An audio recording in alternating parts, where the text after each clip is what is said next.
জানিয়ে দিব এই মুহূর্তে পাওয়া সর্বশেষ বাংলা সংবাদ। শুরুতেই শিরোনাম। বিএনপি যা করবে তা আমরা এখন দেখছি, সৈয়দ মোহাম্মদ রেজাউল করিমের হুঁশিয়ারি বার্তা। পরেই জানাবো বাংলাদেশের সঙ্গে পাকিস্তানের সামরিক সম্পর্ক এগোচ্ছে, বেহাল দশায় পড়েছে ভারত। এবার আরো বেশি বেকায়দায় পড়েছে ভারতের কঠোরপন্থী হিন্দুত্ববাদ রক্তচোষা নরেন্দ্র মোদী সরকার। পরেই জানিয়ে দেব রাষ্ট্রীয় সহায়তায় দল গঠন করলে জনগণ হতাশ হবে, তারেক রহমানের ভিডিও বার্তা। আরো জানাবো ভারতের কর্ণাটকে বাংলাদেশি নারীকে ধর্ষণের পর হত্যার কড়া প্রতিবাদ চায় জামায়াত, প্রয়োজনে যে কোনো ধরনের ব্যবস্থা নিতে অন্তর্বর্তী সরকারের প্রতি আহ্বান। এবং সর্বশেষ জানাবো সংস্কারের আগে নির্বাচন দিলে নির্বাচন প্রশ্নবিদ্ধ হবে, ফয়জুল করিমের বার্তা। বিএনপিকে কড়া সমালোচনা। এতক্ষণ শুনছিলেন সংবাদ শিরোনাম, এবারে বিস্তারিত। তবে তার আগে প্রতিদিনের আপডেট বাংলা সংবাদ সবার আগে পেতে ভিডিওটিতে একটি লাইক দিয়ে চ্যানেলটি সাবস্ক্রাইব করার অনুরোধ রইল। বিএনপি যা করবে তা আমরা এখন দেখছি, সৈয়দ মোহাম্মদ রেজাউল করিম। ইসলামী আন্দোলন বাংলাদেশের আমির মুফতি সৈয়দ মোহাম্মদ রেজাউল করিম চরমনায়ের পীর বলেন, দুটি ইসলামী দলের সৌজন্য সাক্ষাতে অনেকের গাত্রদাহ শুরু হয়েছে। ৫৩ বছরে যারা দেশকে ফ্যাসিবাদ ছাড়া কিছুই দিতে পারেনি, বিএনপি নতুন করে আর কি দেখাবে? এই প্রশ্ন রেখে তিনি বলেন, তারা যা করবে তা আমরা এখন তো দেখছি। জামায়াতে ইসলামীর আমিরের সঙ্গে সৌজন্য সাক্ষাৎকারে প্রসঙ্গ টেনে সৈয়দ মোহাম্মদ রেজাউল করিম একথা বলেন।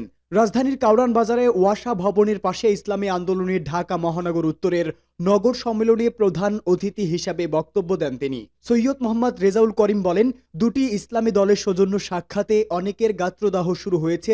৫৩ বছরে যারা দেশকে ফ্যাসিবাদ ছাড়া কিছুই দিতে পারেনি, তাদের নতুন করে দেখার কিছু নেই। তিনি বলেন, ৫ আগস্টের পর মানুষ নতুন করে ভাবতে শুরু করেছে। তারা ইসলামের পক্ষে একটি বাক্স আনতে চায়। আমরা সেই লক্ষ্যই অর্জন করতে চাচ্ছি। দেশের ইসলামী ও সমমাননা দলগুলোকে কিভাবে কাছে এনে একটি বৃহত্তর সমঝোতা গড়ে তোলা যায় এবং নির্বাচনে একটি বাক্স দেওয়া যায়, সেটি জনগণের চাহিদা। রাজনীতির উদ্দেশ্যে দেশ, জাতি ও মানুষের কল্যাণ নিশ্চিত করা উল্লেখ করে ইসলামী আন্দোলনের আমির বলেন, স্বাধীনতার পর সরকারগুলো জনগণের সেই আশা পূরণে ব্যর্থ হয়েছে।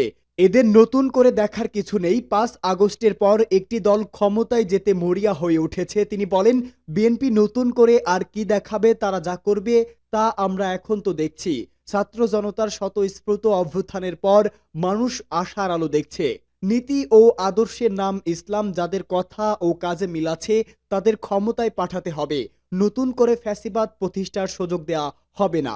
অনুষ্ঠানে ইসলামী আন্দোলনের মহাসচিব মাওলানা ইউনুস আহমদ বলেন, ভালো নেতা আর নীতির ধারা দেশ চালালে দেশ ভালো চলবে। মানুষ ইসলামের বিজয় চায়। দলের প্রেসিডিয়াম সদস্য সৈয়দ মোসাদ্দেক বিল্লাহ আল মাদানী বলেন, জালেম স্বৈরাচার হাসিনা সরকার দেশ ধ্বংস করেছে। জুলাই অভ্যুত্থানের পর দখল, বাণিজ্য, টেন্ডারবাজি ও চাঁদার হাত বদল হয়েছে। বিগত বিএনপি সরকারের আমলে দুর্নীতিতে দেশ ৫ বার চ্যাম্পিয়ন হয়েছে। সমাবেশে অংশ নিয়ে বৈষম্য বিরোধী ছাত্র আন্দোলনের মুখ্য সংগঠক আব্দুল হান্নান মাসুদ বলেন, দেশ ও জাতিকে বিভক্ত করার রাজনীতি আর ফিরে আসতে দেয়া হবে না। যারা আওয়ামী লীগকে নির্বাচনের মাধ্যমে পুনর্বাসনের অপচেষ্টা করছেন তাদেরও আওয়ামী লীগের পথে হটানো হবে। বাংলাদেশ ও পাকিস্তানের সামরিক সম্পর্ক এগোচ্ছে, বেহাল দশায় পড়েছে ভারতের কঠোর হিন্দুত্ববাদী মোদী সরকার। বাংলাদেশের উপর নজর রাখছে দিল্লি। সামরিক ক্ষেত্রে পাকিস্তান এবং বাংলাদেশের সম্পর্ক কোন দিকে এগোচ্ছে তার উপর নজর রাখছে দিল্লি। বিদেশ মন্ত্রকের মুখপাত্র রণধীর জয়সওয়াল জানান, ভারতের আশপাশে প্রতিবেশী রাষ্ট্রগুলিতে কি চলছে তার উপর সবসময় নজর রাখা হয়। বিশেষ করে যেসব গতিবিধি ভারতের রাষ্ট্রীয় সুরক্ষার সঙ্গে সম্পর্কিত সেগুলোর উপর আরও বেশি নজর রাখা হয়। যদি কখনো এ বিষয়ে পদক্ষেপ করার প্রয়োজন হয় তাও করা হবে। বাংলাদেশ সীমান্তে কাঁটাতার বিতর্ক এবং পাকিস্তানের সঙ্গে সে দেশের সামরিক সম্পর্কের বিষয়ে প্রশ্ন করা হয় বিদেশ মন্ত্রকের মুখপাত্রকে। সূত্রের খবর, পাকিস্তানের ৪ সদস্যের একটি উচ্চ পর্যায়ের সামরিক প্রতিনিধি দল ৩ দিনের সফরে গত মঙ্গলবার বাংলাদেশে এসেছেন। পাকিস্তানের গুপ্তচর সংস্থা আইএসআই এর director general of analysis major general Shahid Amir আফসারও বাংলাদেশ সফরে গিয়েছেন বলে সূত্রের খবরে জানানো হয়। এই বিষয়টি নিয়েও প্রশ্ন করা হয় জয়সওয়ালকে। জবাবে তিনি সরাসরি কোনো দেশের নাম উল্লেখ না করে বুঝিয়ে দেন পড়শি দেশের পরিস্থিতির উপর নজর রাখা হচ্ছে এবং প্রয়োজন হলে পদক্ষেপও নেওয়া হবে। তবে বাংলাদেশের সঙ্গে ভারত যে বন্ধুত্বপূর্ণ সম্পর্ক বজায় রাখতে চায় তাও জানিয়েছে বিদেশ মন্ত্রকের মুখপাত্র রণধীর জয়সওয়াল। তিনি বলেন, আমরা এক গণতান্ত্রিক এবং প্রগতিশীল বাংলাদেশের পাশে থাকতে চাই। আমরা আমাদের কূটনৈতিক সম্পর্ককে আরও মজবুত করতে চাই যাতে ভারত ও বাংলাদেশের সাধারণ মানুষের উপকার হতে পারে। বাংলাদেশের অন্তর্বর্তী সরকারের আমলে পাকিস্তানের সঙ্গে কূটনৈতিক, বাণিজ্যিক এবং সামরিক সুসম্পর্ক তৈরির দিকে জোর দিয়েছে ঢাকা। কিছুদিন আগেই পাকিস্তান সফর সেরে এসেছে বাংলাদেশের সেনাকর্তাদের একটি প্রতিনিধি দল। 13 থেকে 17 ফেব্রুয়ারি লেফটেন্যান্ট জেনারেল কামরুল হাসানের নেতৃত্বে 6 সেনাকর্তা পাকিস্তান সফরে গিয়েছিলেন। বাংলাদেশ সেনা কর্মকর্তারা পাকিস্তান থেকে ফেরার পরপরই ইসলামাবাদ থেকে এই উচ্চ পর্যায়ের সামরিক প্রতিনিধি দল ঢাকায় গিয়েছে বলে সূত্রর খবরে বলা হয়। এ নিয়ে সরাসরি কোনো মন্তব্য না করলেও পরিস্থিতির দিকে নজর রাখছে দিল্লির সাউথ ব্লক। রাষ্ট্রীয় সহায়তায় দল গঠন করলে জনগণ হতাশ হবে বলে তারেক রহমানের মন্তব্য। তরুণদের রাজনৈতিক দল গঠনের উদ্যোগকে স্বাগত জানিয়েছে বিএনপির ভারপ্রাপ্ত চেয়ারম্যান তারেক রহমান। তবে তিনি বলেছেন, রাজনৈতিক দল গঠন করতে গিয়ে কেউ যদি রাষ্ট্রীয় কিংবা প্রশাসনিক সহায়তা নেন সেটি জনগণকে হতাশ করবে। অতীত থেকে বেরিয়ে এসে তরুণেরা নতুন পথ রচনা করবে, তবে কোনো প্রশ্নবিদ্ধ পথ নয়। পথটি অবশ্যই স্বচ্ছ হওয়া উচিত। রাজধানীর ইঞ্জিনিয়ার্স ইনস্টিটিউশন মিলনায়তনে অনুষ্ঠিত শিক্ষক সমাবেশে প্রধান অতিথি ছিলেন তারেক রহমান। তিনি লন্ডন থেকে ভার্চুয়ালি এই সমাবেশে যুক্ত হন। বৈষম্য বিরোধী ছাত্র আন্দোলন ও জাতীয় নাগরিক কমিটির উদ্যোগে নতুন রাজনৈতিক দল গঠনের প্রতি ইঙ্গিত করে সমাবেশে তারেক রহমান বলেন, দেশের ছাত্র তরুণেরা রাষ্ট্র ও রাজনৈতিক ব্যবস্থার প্রতি আগ্রহী হয়ে উঠেছেন। এটি অবশ্যই ইতিবাচক দিক।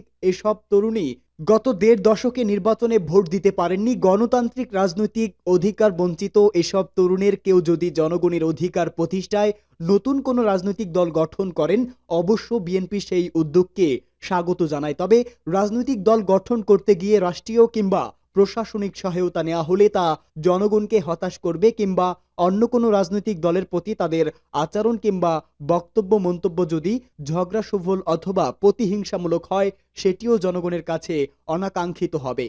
ভারতের কর্ণাটকে বাংলাদেশি নারীকে ধর্ষণের পর হত্যার কড়া প্রতিবাদ চায় জামায়াত। ভারতের কর্ণাটক রাজ্যের রাজধানী বেঙ্গালুরুতে বাংলাদেশি নারীকে ধর্ষণের পর হত্যার ঘটনায় ভারত সরকারের কাছে কড়া প্রতিবাদ জানানো সহ প্রয়োজনীয় কূটনৈতিক পদক্ষেপ নেওয়ার জন্য অন্তর্বর্তী সরকারের প্রতি আহ্বান জানিয়েছে ইসলামী বাংলাদেশ জামায়াত ইসলাম।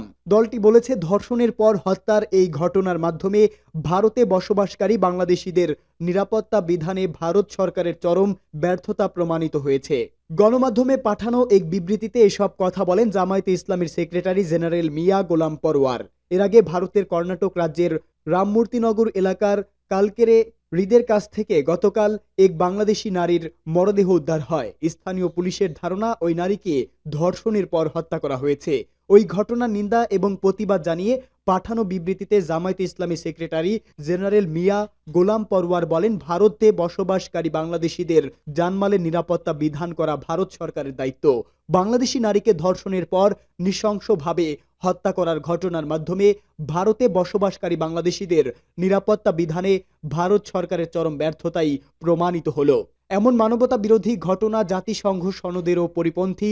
আমি আশা করি ভারত সরকার বাংলাদেশি নারীকে ধর্ষণের পর হত্যা করার ঘটনার অবাধ, সুষ্ঠু ও নিরপেক্ষ তদন্ত করে ওই ঘটনার সঙ্গে জড়িত ব্যক্তিকে চিহ্নিত করে আইনের আওতায় এনে দৃষ্টান্তমূলক শাস্তি দেবেন। এই ঘটনার ব্যাপারে ভারত সরকারের কাছে কড়া প্রতিবাদ জানানো সহ প্রয়োজনীয় সব ধরনের কূটনৈতিক পদক্ষেপ নিতে বাংলাদেশ সরকারের প্রতি আহ্বান জানান জামায়াতের সেক্রেটারি জেনারেল।